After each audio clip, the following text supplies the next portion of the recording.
नमस्कार। आज सातारा जिल्ह्याच्या दृष्टीनं खूप ऐतिहासिक दिवस आहे।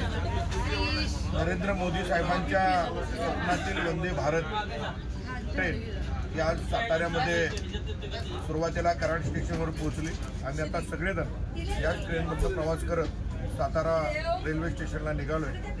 2047चा विकसित भारत त्याची झलक आज कराड आणि सातारवासियांना बघायला मिळाली। एक अतिशय चांगली सुस्थितीतली आणि अतिशय वेगवेगळ्या प्रकारच्या सोयी सुविधा असणारी रेल्वे केंद्र सरकारने या ठिकाणी या महाराष्ट्र आणि कर्नाटक अशा दोन्ही राज्यासाठी सुरू केलेले। मी केंद्र सरकारचं मनापासून आभार मानेन, त्यांना धन्यवाद देईन आणि अजून या ठिकाणचे थांबे जादा वाढवून अजून प्रवाशांना सोयी सुविधा द्याव्यात अशा प्रकारची एक इच्छा या प्रकारे सातारकर म्हणून मी व्यक्त करेन। पण एक चांगल्या प्रकारची सुविधा साताराच्या प्रवाशांना रेल्वेने केली त्याबद्दल केंद्र सरकारचं मनापासून धन्यवाद। जय हिंद।